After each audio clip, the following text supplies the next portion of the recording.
What is going on, guys, and welcome back to another video on my channel. Today we are back in F1 24 and I'm gonna help you out find the correct settings for F1 24 to get the perfect start into the new game, so you don't have to worry too much about stuff that you need to try out and whatsoever. I will also share my Fanatec settings for these people out there that want to see them. I use a Fanatec DD1, a V2 load cell pedal. So here we are in the main menu. Let's first of all jump into the settings, because that's exactly where we need to head for now. Assist, obviously, turn them off. The fastest is still to run ABS on. We can also make a video on checking how fast ABS actually is on this game, and also traction control. I'm not sure if medium is faster. I think medium traction control should usually always be slower. ABS is faster though. Still, if you want to have a realistic-ish driving experience like a real F1 driver, then make sure you turn everything off here, as it is run like this in real F1. DRS assist and stuff like that I would also always turn off, because it's just not worth it. Recurring flashback prompt, I don't know what this is. This is a new setting, only in the casual filter, so it's not for us, right? High vis racing line, same thing for dynamic racing line. If you use it, you can change this here, it's new. Then from this is we go into the on-screen display. I will also show you on time trial how my OSD is actually looking. I've just changed it before the video, so this is how we are gonna run it for this year, as it's much cleaner than a normal HUD. And all of us know that this year's HUD looks pretty terrible, so especially the, what is it called, the one between the steering wheel, RPM and everything, it looks just messy. So I need you, if you're on cockpit cam, to turn on screen display. Cockpit view is pretty useful, honestly, if you're driving cockpit cam, because you have more data. If you want a realistic driving experience, of course, turn it off, but it's still a game in the end. Speedometer, I'm using kilometer per hour. MPH is your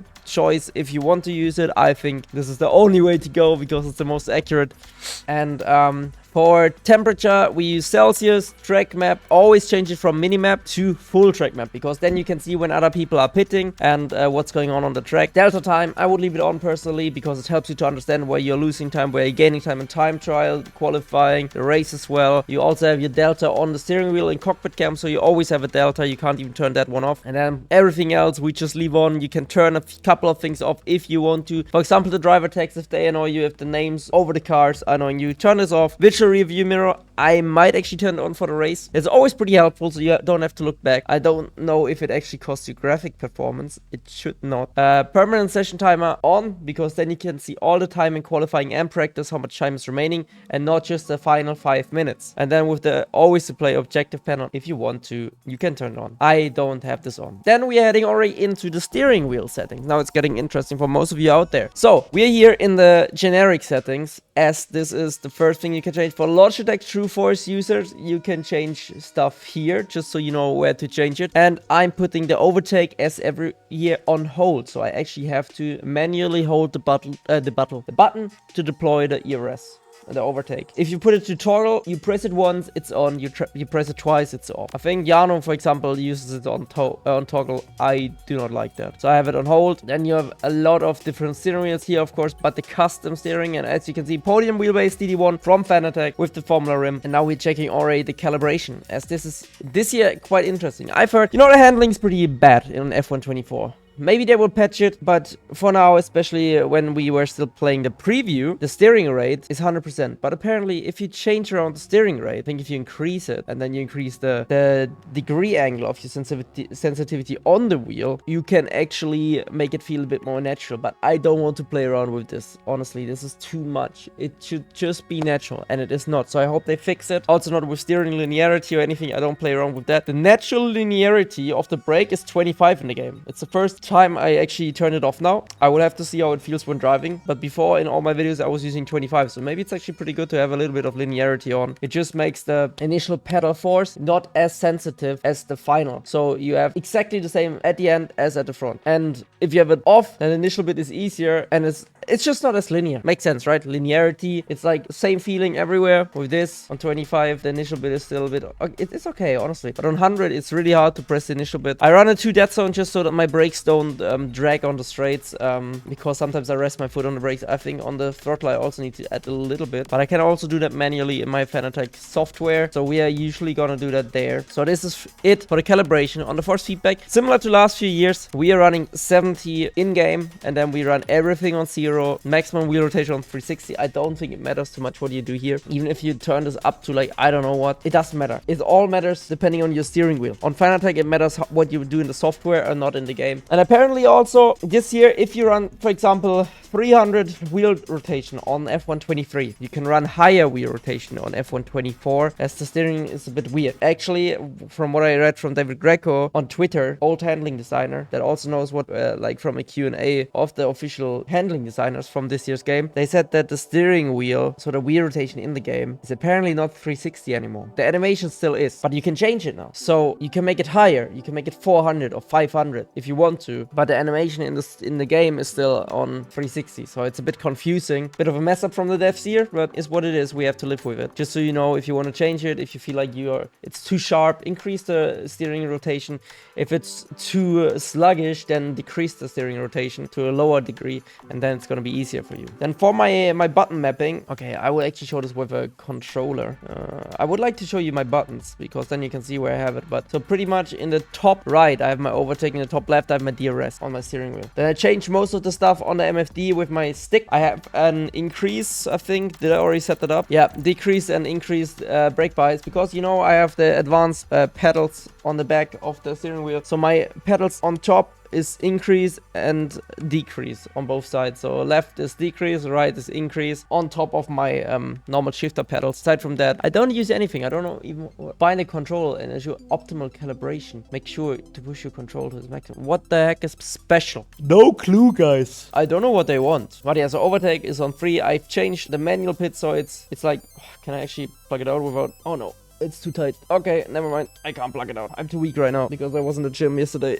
But yeah, if you want to copy these buttons, for those that have a DD1, you can slow down the video here and check it out. For anyone else, it's probably pretty useless, so I don't want to spend too much time here. And this is already it for the wheel settings here. I think, let me show you quickly also my my Fanatec settings. You know what I'm using right now. So tuning menu, this is what I'm using. I use 14.4 Newton meter, 300 degrees of wheel rotation, but I'm playing around with this, so it's usually between 360, 400 and 290. Play around with what I want in this game. I'm not sure yet. I'm still testing early in the game. I don't have too many hours. I think like 7 hours, and most of that is not even spent driving. So 90% force feedback. Then I have it on peak scale, the NDP, friction, inertia, and F-int, so the interpolation filter, all on off. Don't need that. If you want a little bit of damping, you can turn on the natural damper, but I don't need it right now. Force effect intensity is on 90, then the force strength is on 80, so 10% less than the force feedback. And if you change the only things that affect the actual force feedback output, the strength is here, the force feedback and the force. Force is actually adding a lot.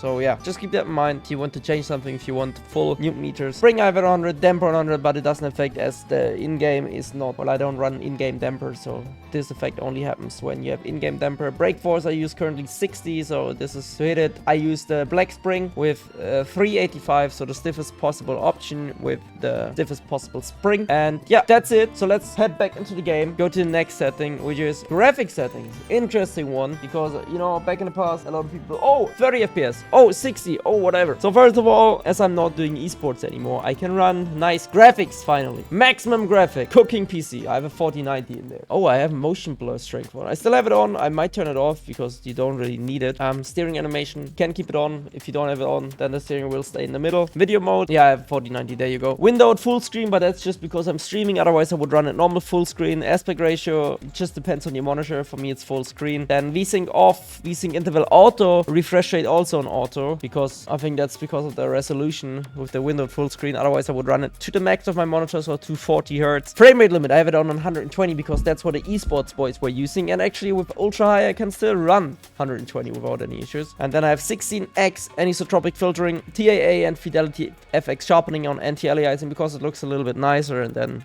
yeah, you can change stuff here. I haven't actually changed it. I need to check if I sharpen it even more, if it looks weird or not. There's multiple different things. Now we are already able to go, and also if you want esports pace settings, then you need to go to ultra low, and also make sure to change, I think, what was it? Weather effects to low because it's on medium or something, or the lowest, and also particles the lowest, and then you have like no raindrops. If you still enjoy better graphics, then turn on the lighting quality to medium. Master volume I have on 3 because streaming, blah blah blah. Onboard mix at the moment I enjoy cinematic the most. Driver is a bit weird in TV. Then, yeah, everything else doesn't really matter. I would just recommend you, if you struggle with your PC, put the audio simulation quality to ultra low. Push to talk always on, mute by default always on, so nobody's talking in the online lobbies. Sponsors only on radio velocity, so Mark doesn't annoy you 24/7 during your race. And play victory codes, you can have this on or off. Music type, I have it on theme, because otherwise I'm getting in trouble with copyright issues. Alright, that's it. Let's head on to track, because we still have the camera settings, obviously. And also my MFD. So here we are. Okay, oh, world record from Barry. Let him cook. So at the moment, I'm using TV pod offset. So there's a small difference. You can see this is TV pod. But with TV pod, the car is always shaking a little bit. I don't know if you can see that. Like, there's a bit of vibration. And I do not like that. But maybe you guys can also see how amazing my HUD is looking. With the minimap on the top right, I think that's pretty cool. So TV pod and TV pod offset. I prefer TV pod offset as it's a little bit more stable. I think it still vibrates a little bit. The car, I'm not sure, but not as much as on TV pod. And then you also have this sideways looking rear camera, which is quite nice. In case you want that, here's the setting. Just copy it. -14 field of view. You can also go -13. I think -13 might even be a little bit nicer. I don't know. This also looks pretty good. Or -10. I mean, now, wait, let me see. Difference? It's nearly the same. Jeez. Wait, if the angle is a little bit less. Yeah, okay, the verticality is still a bit different. But if and now it should be like TV pod. Well, similar. You can achieve similar stuff, but I like the TV pod offset a little bit more this year. I will keep it like this. Maybe actually increase the angle a little bit. Like 5. So they don't look down like the whole time.